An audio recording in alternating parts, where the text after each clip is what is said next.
If you clicked on this video let me first clear you, ये कोई motivational video नहीं होने वाला। इसमें कोई भी background music, emotional music, BGM कुछ भी नहीं चलेगा। ना ही इसमें कोई वीएफएक्स आएगा, सिनेमैटिक शॉट, बी-रोल कुछ भी नहीं आएगा। एकदम raw man to man talk होने वाला।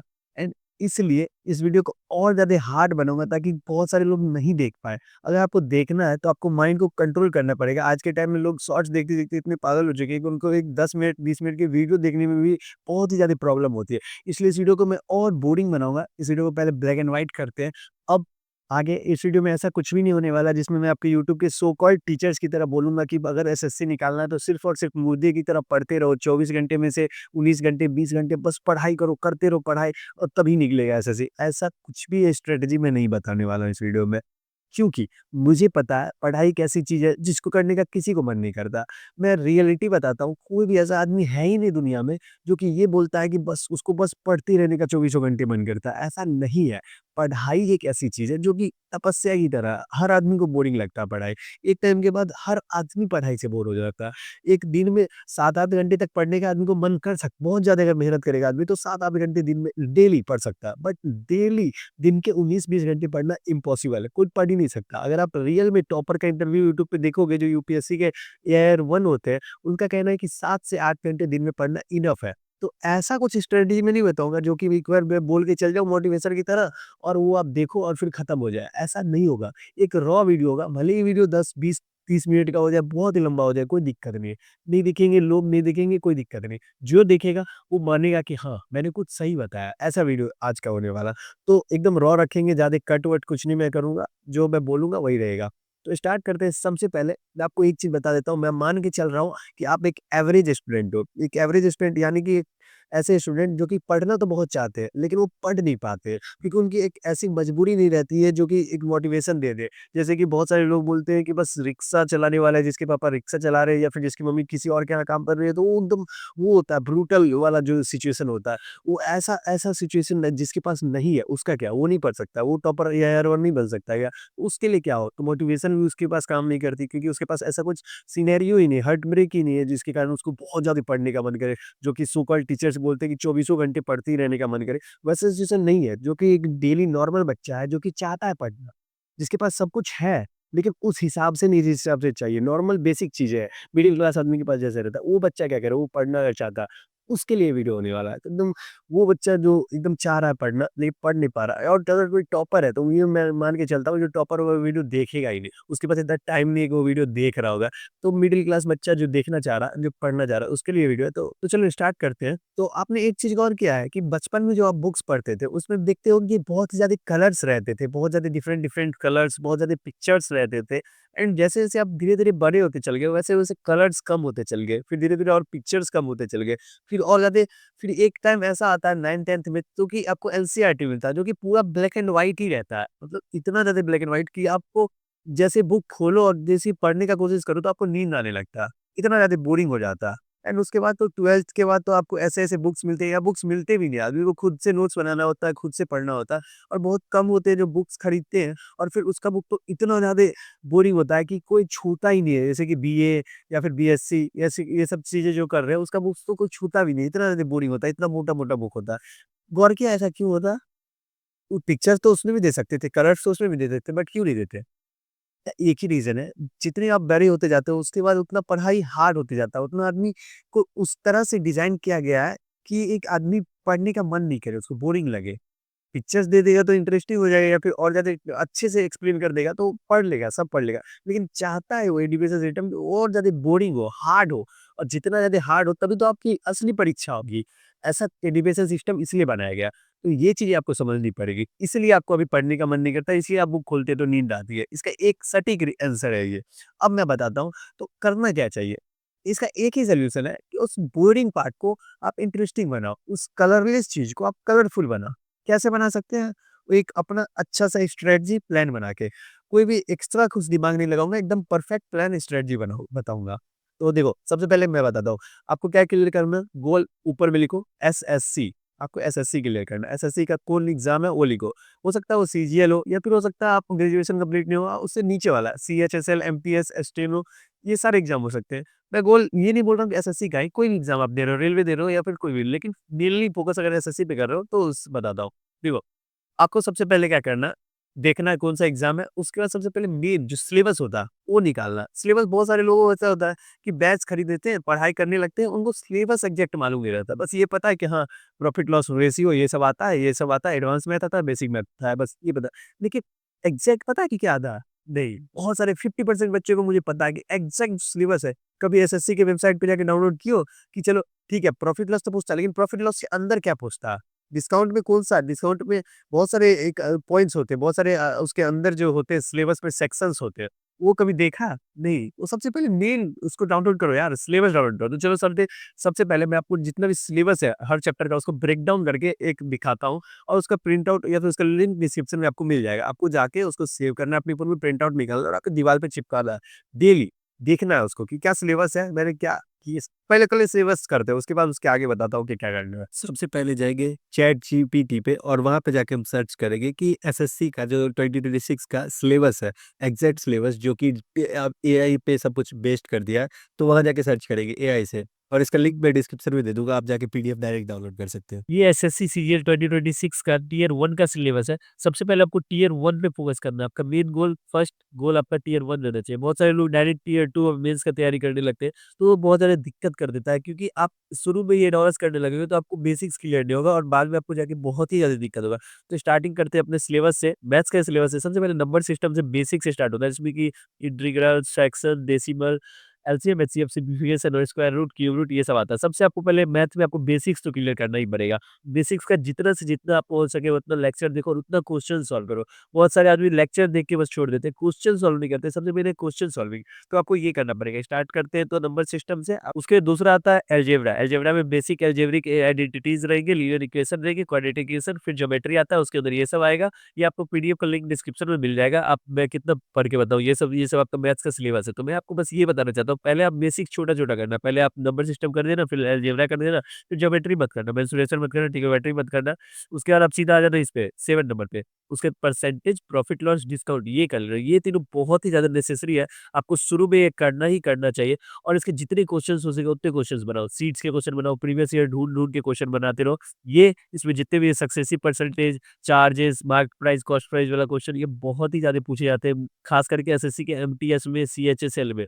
सीजीएल में थोड़ा-सा हाई लेवल पूछता है, बट ये सब भी है। अगर आप सीजीएल दे रहे हो तो उसके नीचे आप सीएचएसएल, सीजी, एमटीएस ये सब की तैयारी भी कर रहे हो ऑफ कोर्स, मैं ये जानता हूँ और वो सब भी भरना ही चाहिए। उसके बाद रेशियो और प्रोपोर्शन कर लेना, पार्टनरशिप कर लेना, टाइम स्पीड डिस्टेंस कर लेना, टाइम एंड वर्क कर लेना, सिंपल इंटरेस्ट और कंपाउंड इंटरेस्ट तो करना ही करना। उसके बाद आपके जो भी सिलेबस में ये जो एडवांस लेवल के आते हैं, जो कि जैसे कि ज्योमेट्री, मेंसुरेशन, ट्रिग्नोमेट्री उसके बाद उसको लास्ट में करना। इससे क्या होगा, आपको एक लेवल पे आप पहले बात तो प्रैक्टिस बन जाएगा, पढ़ने का आदत बन जाएगा, उसके बाद आप हार्ड करोगे तो करो। पहले ही लोग स्टार्ट कर देते हैं ट्रिग्नोमेट्री से, मेंसुरेशन से, तो इतना हार्ड लगता है, उसके बाद पढ़ने का मन ही नहीं करता, पढ़ाई करना ही छोड़ देते हैं। ये सिलेबस था मैथ का, ऐसे इंग्लिश का सिलेबस होगा और उसके बाद अब मैंने ये तो बता दिया कि क्या-क्या करना है, अब ये बताता हूँ कि कैसे करना है। आपको यूट्यूब पे जाना है और यूट्यूब पे एक मैं बहुत ही अच्छा रिसर्च प्लेलिस्ट निकाला हूँ, जो कि बेस्ट प्लेलिस्ट है, अगर आप एक बिगिनर हो, ठीक है? आपको जाना है, यहाँ सर्च करना है आदित्य रंजन प्लेलिस्ट मैथ्स। इस पे ये सर्च करना है और उसके बाद आपको एक मैथ का बेसिक फाउंडेशन मिलेगा। इसके बाद एक लेटेस्ट भी है जिसमें कि ये है अलजेब्रा, बीजगणित 51 डे 51 मैराथन। ये नहीं करना, ये लेटेस्ट वाला आपको ये पिछले साल वाला मतलब 3 साल पहले का जिसमें 1 करोड़ व्यू है, बेसिक कांसेप्ट है। क्योंकि नया वाला जो भी है सर उस तरह से पढ़ाता है जिसमें सर मतलब बताए हुए रहते हैं, उसको बस रिवाइज़ करवाते हैं जिसमें 51 मैराथन। लेकिन आपको एकदम बेसिक से क्लियर करना है अगर आप वो एक बिगिनर हो। क्योंकि मैं आपको बताता हूँ अगर बिगिनर नहीं भी हो फिर भी अगर आप बेसिक्स जैसे बताता हूँ इसमें क्या-क्या सर बताए जो कि आपको इम्पोर्टेंट रहता है। इसमें आपको दिख रहा होगा इधर प्लेलिस्ट आएगा। प्लेलिस्ट में ये 75 वीडियो है। ये 75 वीडियो जो आपको दिख रहा है 1 से लेके 75 तक, इसमें देख रहे हो मैंने सारा कर रखा है, यहाँ से यहाँ तक आपको दिख रहा होगा ये भरा हुआ पूरा, ये फिल है, इतना तक मैंने पूरा लेक्चर कर रखा है। पूरा नहीं कर रखा मतलब थोड़ा-सा बचा हुआ है, बट मैंने एक-एक किया और मैं अपने एकदम अच्छी से बता रहा हूँ कि ये अगर आप एक बार कर लोगे ना पूरा 75, क्योंकि इसमें आप एक फ़ील होगा कि बोरिंग फ़ील होगा। 1-1 घंटा, डेढ़-डेढ़ घंटे का लेक्चर है, आप डेली एक बस मैथ का करो, बस कुछ नहीं करना, ये करना है, उसके बाद इसका कुछ क्वेश्चन प्रैक्टिस करना है। अपना कोई भी सीट या फिर अगर आप बुक खरीदे हुए हो, तो बुक से क्वेश्चन प्रैक्टिस करना है। बस 20 क्वेश्चन बनाना है और 1 घंटे का, डेढ़ घंटे का ये लेक्चर देखना है। आप ये 30 दिन करके देखो, बस लगातार 30 दिन यही देखना है, आपको उसके अलावा कुछ भी नहीं देखना। इस 3 साल पहले का वीडियो है, इसमें हर वीडियो पे 13 मिलियन, 14 मिलियन व्यूज़ है, देख रहे हो आप? तो मतलब कुछ तो अच्छा होगा कि 14-15 मिलियन पढ़ाई के वीडियोज़ पे व्यूज़ नहीं आते। तो ये बात है, तो ये आपको देखना चाहिए। अब मैं फिर से चैट जीपीटी पे आ गया हूँ और यहाँ पे मैं फिर से लिखूँगा सिलेबस। अब जो भी सिलेबस जनरेट करेगा एकदम एक्यूरेट जनरेट करेगा जो कि एकदम लेटेस्ट पैटर्न पे, क्योंकि एआई है तो ये हर जगह से रिसर्च करके हर जगह का कंटेंट उठा के और एक बार में दे देता है। तो ये आ गया हमारा सिलेबस, इसको मैं पीडीएफ जनरेट कर लेता हूँ। यहाँ पे मैंने एसएससी सीजीएल 2026 का जो इंग्लिश का सिलेबस है वो डाउनलोड कर लिया, उसका पीडीएफ आपको डिस्क्रिप्शन में मिल जाएगा। अब स्टार्ट करते हैं। सबसे पहले इसमें आता है सबसे मेन वोकैब्युलरी आता है। देखिए वोकैब्युलरी क्या होता है, उसमें antonym, synonym, one word substitution, spelling test, idioms, phrases, ये सब आता है। सबसे मेन वोकैब्युलरी होता है। लोग सुबह उठ के वोकैब्युलरी याद करते हैं, रटते हैं। इसका और कोई उपाय ही नहीं, बस रटते जाओ, रटते जाओ। जितना रट सके उतना रटो। अगर एग्ज़ाम में आपका लक अच्छा है तो जो आपने रटा है वही आएगा, और आप अच्छे से अच्छे इंग्लिश में फुल आता है।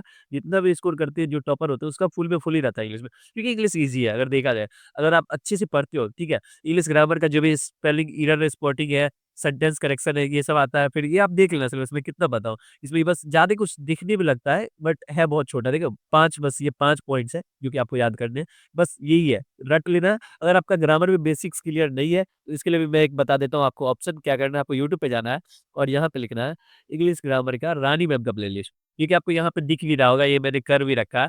जैसे ये कंजंक्शन है, यहाँ पे आपको नहीं जाना है। आपको यहाँ पे एक मैं हाँ, पार्ट्स ऑफ स्पीच करके आपको ये दिख रहा होगा ये। ये वाला जो लेक्चर है आपको, ये 1 से 16 तक है। 16 में आपको 3 घंटे का, साढ़े 3 घंटे का आपको मैराथन दिख रहा होगा इधर जितना है। पहले स्टार्टिंग से पहले पार्ट्स ऑफ स्पीच है, फिर नाउन है, फिर कंजंक्शन, वर्ब। वर्ब तो 11 घंटे का है। पूरा एकदम बेसिक से एडवांस तक क्लियर हो जाएगा। ये मैम है इंग्लिश विद रानी मैम। ये बहुत ही अच्छा पढ़ाती है। मैं अपने मतलब एकदम अपने एक्सपीरियंस से बता रहा हूँ ना। अगर ये आप कर लेते हो बेसिक से तो आपको कोई भी ग्रामर में प्रॉब्लम नहीं होगा। उसके बाद आपको रटना ही रटना है। बहुत सारे लोग नीतू मैम से करते हैं, बट नीतू मैम मैं देखता हूँ कि थोड़ा एक्स्ट्रा बताती है मैम, जिसका ज़रूरत रहता नहीं है, फालतू की बातें, शायरी ये सब मैम कुछ भी एक्स्ट्रा नहीं बताती। मैम फुल्ली अगर आप इंग्लिश मीडियम से हो तो और अच्छा है, मैम थोड़ा इंग्लिश में भी पढ़ाती है। अगर आप हिंदी मीडियम से हो तो उसमें भी कोई दिक्कत नहीं, हिंदी तो बताती ही है मैम। तो आप ये कर सकते हो इंग्लिश के लिए। अब यहाँ पे मैंने जीएस का सिलेबस डाउनलोड कर लिया है, जो कि आपको दिख रहा होगा। जीएस मतलब हिस्ट्री, पॉलिटी, ज्योग्राफी, जितना भी उसका सिलेबस है, ये सब आपको दिख रहा होगा। ज्योग्राफी है, इकोनॉमिक्स है, जनरल साइंस है। करंट अफेयर्स जो होता है वो मेन होता है, जो कि आपको डेली रटना पड़ेगा। करंट अफेयर्स मतलब लेटेस्ट जितने भी जो चेंजेस होते रहते हैं हर बार, जैसे कि जो भी अवार्ड्स मिलते हैं, जो भी सबमिट्स होते हैं, गवर्नमेंट स्कीम्स जो भी आते हैं, ये सब आता है। 5 क्वेश्चन आता ही आता है करंट अफेयर्स का। फिर स्टैटिक जीके है, जो कि कांस्टेंट रहता है, जो कि चेंज नहीं होता। जैसे कि इंपॉर्टेंट डेट कब क्या हुआ था, वो कभी चेंज नहीं हो सकता। जैसे कि बुक के ऑथर कौन है, ये कभी चेंज नहीं होगा। पीपल स्कीम जो भी है, जो कि पहले आए हुए हैं, वो कभी चेंज नहीं हो सकता। तो ये भी है, ये भी आता है 2-3 क्वेश्चन। ये मेन इंपॉर्टेंट है। इसका इसका भी आपको पीडीएफ जो है डिस्क्रिप्शन में मिल जाएगा लिंक। जीएस के लिए आपको यूट्यूब पे जाना है और लिखना है परमार एसएससी जीएस और ये आपको सर्च कर देना है। और परमार सर का बेस्ट रहता है अगर आपको करना है जीएस, तो परमार सर का जो भी प्लेलिस्ट है उसको जाओ। एंशिएंट हिस्ट्री का एक फुल प्लेलिस्ट है। इसमें आपको जितने भी एंशिएंट हिस्ट्री के लेक्चर है वो आपको मिल जाएगी। इधर आपको दिख रहा होगा 1 से 26 तक, इसमें बहुत सारे लेक्चर है। आप देख सकते हो, जैसे ये 26 है, फिर ये एफआरबी सीरीज है, मतलब कि रिवीजन के लिए ये सीरीज है। इसमें आप देख सकते हो जितना भी अच्छे से परमार से समझा सकते हो उतना अच्छे से समझाए हुए हैं। और उसके बाद आपको वैदिक एज है, इसके बाद और जितने भी मौर्य एम्पायर, पोस्ट मौर्य, ये सारे आपको दिख जाएंगे इसी के लेक्चर में। आपको यूट्यूब पे जाना है, थोड़ा-सा मेहनत करना पड़ेगा। प्लेलिस्ट का वैसे तो मैं लिंक डिस्क्रिप्शन में दे दूँगा, आप वहाँ से भी जाके देख सकते हो। लेकिन ये सब आपको पढ़ने के लिए जितना भी है थोड़ा-सा आपको ध्यान देना पड़ेगा। थोड़ा-सा आपको ये जैसे सर लिखवाए उसके बाद आपका नोट्स बनाना है, या फिर अगर आप सर का बुक है वो खरीद सकते हो। मैं ऐसे रिकमेंड करूँगा कि आप खुद से ही बनाओ नोट्स, तो ज़्यादा बेटर रहेगा। बाकी बुक खरीद लोगे तो उसके बाद आप अगर याद करते हो सुबह उठ-उठ के, तो आपका हो ही जाएगा। जैसे कि ये सब कश्मीर वैली है, बिहार है, स्टोरेज में क्या हुआ था, तो ये आपको रटना ही पड़ेगा, और कोई सॉल्यूशन नहीं है। सुबह उठ के रटो और चलो, अब एक चीज़ तो हो गया कि सिलेबस बता दिया और कहाँ से पढ़ना है, क्या पढ़ना है, सब कुछ बता दिया। अब क्या करोगे, आप सिलेबस लोगे, चिपकाओगे दीवार पे, एक दिन पढ़ोगे, अगले दिन से छोड़ दोगे। मुझे पता ऐसा होगा। क्यों? क्योंकि अभी तक आपको वो किक नहीं मिला, जिससे आपको मतलब ये लगे कि बस पढ़ते रहना। ऐसा और क्या क्या मिलेगा? और बस पढ़ते रहना वो तो करना ही नहीं है, बस 7-8 घंटे पढ़ना है दिन के, लेकिन वो कंसिस्टेंटली पढ़ना है 6 महीने, 1 साल तक। ये नहीं कि अगर मैं बोल रहा हूँ कि 7-8 घंटे 6-7 घंटे भी पढ़ने से हो जाएगा, तो कैसे होगा? कैसे होगा? कंसिस्टेंटली पढ़ना होगा, 6 महीने, 1 साल। 1 साल तो पढ़ना ही होगा कम से कम, क्योंकि 1 साल तक आप वो समझोगे ही उसके पैटर्न को और उसके सिलेबस को और उसके कंप्लीट करोगे उसको। ये 1 साल तक का, उसके बाद आप जितने मॉक दोगे और जो भी दोगे, उसके बाद आपको रिजल्ट मिलना स्टार्ट होगा। तो एक चीज़ समझना पड़ेगा कि अगर कोई भी चीज़ निकालनी है, तो उसमें कम से कम 1 साल तो मेहनत दे ही सकते हो। आप कितने साल पीछे बर्बाद कर चुके हैं, बस 1 साल अच्छे से दे के देखो, फिर पता चलेगा। उसमें वो ज़्यादा मेहनत नहीं करना, बस एक बार अच्छे से देना है, जिसमें आपको लगे कि हाँ, आपने पढ़ा है। जैसे आपको लगता है ना कि हाँ, मैंने समय बर्बाद किया, आपको लगना चाहिए नहीं, मैंने समय नहीं बर्बाद किया, मैंने पढ़ा है। एक दिन बस ऐसा सोचो, डेली सोचो कि हाँ, आज मैंने पढ़ा है कि नहीं पढ़ा, दिल से सोचो, वो वाली बात होनी चाहिए। दूसरे का मोटिवेशन लेने से कुछ नहीं होगा, बस ये नहीं कि भाई प्रेशर आ रहा है अब तो पढ़ना है, मतलब मम्मी-पापा बोल रहे हैं तो पढ़ना है। अपने दिल से कि मुझे क्या करना है, मैं अपने आप को 5 साल में कहाँ देखना चाहता हूँ कि मैं ऐसे बस घिसते-घिसते पढ़ते रहना चाहता हूँ, थोड़ा-थोड़ा करके, या फिर एक बार पूरा पुश देना चाहता हूँ। मतलब if you want to start, start all the way, otherwise don't even start. मतलब अगर आपको करना है तो एक बार में पुश दो, पूरा एक बार में जी-जान लगाओ और उसके बाद एन्जॉय करो, ठीक है? अब क्योंकि आप एक चीज़ देखो, मतलब जो चीज़ आप अभी एन्जॉय कर रहे हो, मान लो आप जिस चीज़ को एन्जॉय कर रहे हो, सोचो वो अगले 5 साल में और कितना बेहतर डेवलप हो जाएगा। जैसे अगर आप कोई मूवी देख रहे हो तो अगले 5 साल में क्या मूवी और ज़्यादा बढ़ेगा ही ना, कम तो नहीं होगा, और ज़्यादा अच्छी-अच्छी चीज़ें आएँगी, और ज़्यादा गेम्स आएँगे, और ज़्यादा अच्छा होगा। तो उस टाइम अगर आपके पास पैसा होगा तो ही नहीं एन्जॉय करोगे, अब अगर पैसा ही नहीं होगा उस टाइम तो कैसे एन्जॉय करोगे? या फिर तो ये सोच के मानो कि अभी इसको छोड़ देते हैं, 5 साल बाद और अच्छा होगा तो उस टाइम मेरे पास और पैसा होना चाहिए, ऐसा कुछ सोच के करो। अरे! मैं एग्ज़ाम्पल बता रहा हूँ, वो आपकी ये ज़िंदगी अच्छी बन जाएगी, ऐसा सोच के पढ़ो। अब ज्ञान मैंने बहुत दे दिया, बट एक्चुअल करना क्या है? तो सबसे पहले जहाँ आप पढ़ते हो, वहाँ अगर आपको पढ़ने का मन करता है तो पढ़ो, मत नहीं करता है तो उस जगह को छोड़ दो। उस जगह को छोड़ दो, मतलब कि आप चेंज करो अपने प्लेस को, स्टडी प्लेस को चेंज करो। मैंने गौर किया, जहाँ मैं पढ़ता था वहाँ मैं पूरा मेहनत करता था, पूरा ट्राई करता था, मेरा मन ही नहीं करता था क्योंकि मैं अपने बेड के पास पढ़ता था। तो वहाँ डेली आदत है, बचपन से आदत है सोने का, बचपन से पढ़ने का वहाँ आदत ही नहीं है तो कैसे पढ़ेंगे? पढ़ने की आदत नया जगह बनाओ। अगर आप लाइब्रेरी जॉइन कर सकते हो तो वो करो, अगर वो भी नहीं होता है तो आप एक नया रूम देखो जहाँ पे एकदम अलग, जहाँ पे आपको आपके घर में कहीं कोना ढूँढ लो जो कि ज जहाँ पे आप सोते नहीं हो। क्योंकि वहाँ अगर फिर जाओगे तो सोने का नींद आ जाएगा। जहाँ एक नया प्लेस डिसाइड करो, वहाँ पे अपने चिपकाओ सिलेबस, एक मोटिवेशन चिपकाओ और वहाँ बैठ जाओ। बैठे रहो, 1 दिन 2 दिन आपको बस बैठ, मतलब कोशिश करना है कि उठना नहीं है, बस पढ़ते रहना। अपने आप से वो चीज़ चाहिए कि अरे मैंने सोचा था, उतना अच्छे से वीडियो देखा, फिर भी मैं कर नहीं पा रहा हूँ। ऐसा सोच के करना है कि करना ही है, कुछ भी हो जाए। ठीक है? वो वाला सिचुएशन ला देना है, ठीक है? और ये तो एक हो गया कि बस ऐसे करना है, लेकिन उसके अलावा बुक्स कौन-कौन सी होनी चाहिए जो कि आपको पढ़ने का मन करे। तो डेली-डेली अगर कुछ 1 सप्ते में अगर कुछ-कुछ इंटरेस्टिंग नहीं करोगे तो फिर वही बोरिंग पार्ट आ जाएगा। डेली एक ही लेक्चर देखोगे तो बोरिंग हो जाएगा। आप कुछ-कुछ नया करो, जैसे कि मैंने फर्स्ट वीक में सिर्फ लेक्चर्स देख रहा था, लेक्चर देख रहा फिर दूसरे दिन में मैंने क्या किया, मैं दिखाता हूँ आपको, नोट्स मैंने प्रिंट किया। मैंने ये ऐसे नोट्स प्रिंट किए, ठीक है? देखो देख सकते हो आप, ये परमार एसएससी करके है, उनका ये नोट्स है। ये मैंने प्रिंट किया और उसके बाद उसको रो नोट्स को हाइलाइट किया, डेली याद किया, मतलब कुछ नया-नया किया। फिर ये मैंने एंशिएंट हिस्ट्री का निकाला, सब कुछ ये चेंज किया। ये दूसरे वीक में मैंने किया कि पढ़ाई के साथ-साथ पहले यूट्यूब वीडियो से स्टार्ट किए, उसके बाद फिर स्टार्ट कर दिया कि हाँ, अब मैं नोट्स से भी पढ़ूँगा, नोट्स याद किया। ये हो गया, उसके बाद मैं सोचा कि चलो ठीक है, ये हो गया। तीसरे सप्ते से क्या नया करूँ? तीसरे सप्ते से मैं सोचा कि अब मेरा पढ़ाई में और बोरिंग होते जा रहा है, अब थोड़ा मेरा मन कम होते जा रहा है पढ़ाई करने का, तो इसको फिर से इंटरेस्टिंग बना देते हैं। तो उसके लिए मैंने क्या किया, ये बुक ये बुक मैंने खरीदा, ये है ब्लैक बुक, इंग्लिश हो गया उनका। अब क्या हुआ, ये नया बुक मैंने खरीदा तो फिर थोड़ा-सा इंटरेस्ट जाग गया कि हाँ, ब्लैक बुक बहुत अच्छी बुक है, इंग्लिश हो गया, पहले आप डेली उठ के अगर इसको याद करते हो, इसमें 2000 सॉरी 20,000 वोकैब्स हैं, इसको वर्ड पे याद कर लेते हो, तो इंग्लिश में आपको फुल मार्क्स से कोई नहीं रोक सकता, इतना अच्छा ये बुक है। तो वो बुक मैंने खरीदा और उसके बाद मैं डेली याद करने लगा। अब और इंटरेस्टिंग हो गया, फिर थोड़ा-थोड़ा बोरिंग हो गया, थोड़ा-थोड़ा नया-नया चीज़ ऐड करते चला गया मैं। तो वही आपको करना है कि कुछ ना कुछ ऐड करते रहो पढ़ाई में, जो कि कलर लाओ क पढ़ाई में। कलर लाने इन द सेंस कि आपको और पढ़ाई को इंटरेस्टिंग बनाओ, चाहे जैसे बनाओ, वो आप पे। और ये कोई न्यूरो साइंस या फिर एडवांस टेक्नोलॉजी थोड़ी है, ये नॉर्मल भाई है कि ये बुक है, ये और ये इतनी मोटी बुक है, इसमें जितनी भी सिलेबस है, वो ये पढ़ना है और उसके बाद उसी से क्वेश्चन पूछेगा, एग्ज़ाम में आएगा, उसका आंसर देना, बस।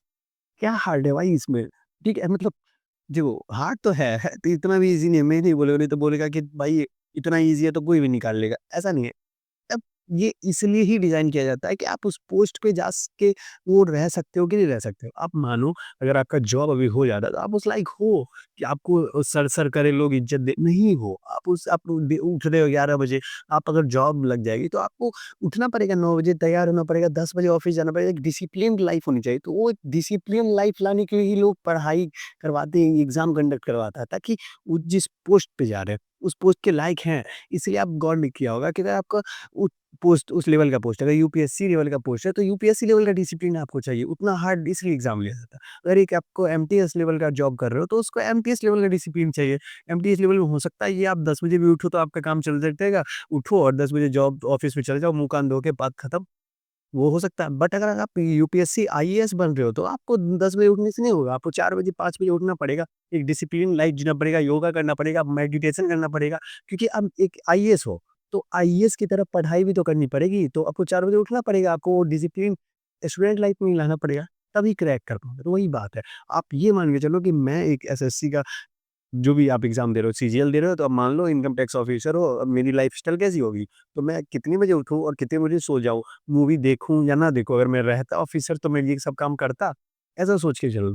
तो बस जिस दिन आप ये मान लोगे, उस दिन आपके लिए ईज़ी हो जाएगा। उस दिन आपको लगेगा ही नहीं कि आप लगोगे कि आप खुद ऑफ़िसर हो, ऐसा मान के चलो। आप वो कर लो, क्या बोलते हैं उसको, एज़्यूम कर लो या फिर उसको बोलते हैं विज़ुअलाइज़ करते रहो उस चीज़ को। तो आप ऐसा बन पाओगे। सोचते रहोगे आप मतलब ठीक है यार, इतना तो पढ़ना ही पड़ेगा इस जिस पोस्ट पे मैं हूँ। मैं एक ऑफ़िसर हूँ, तो ऑफ़िसर की तरह पढ़ता हूँ, बात खत्म। तब निकलने वाला एग्ज़ाम, ऐसा नहीं निकलने वाला। आप ये नोट्स प्रिंट मैं आपको बता दिया, कि हाँ, नोट्स प्रिंट करना है तो नोट्स प्रिंट कर लिया, याद भी करना है इसको। ऐसा नहीं कि प्रिंट करके रख लिए, बात खत्म। याद नहीं करोगे फिर कैसे काम चलेगा? ये वीडियो मैं इसलिए बताया बना के, अब इसमें आपको देखना है कि आपको ये करना है कि नहीं करना है, बाकी आपकी मर्ज़ी। ठीक है, ज़्यादा लंबा वीडियो हो गया हो तो सॉरी आपका टाइम वेस्ट करने के लिए।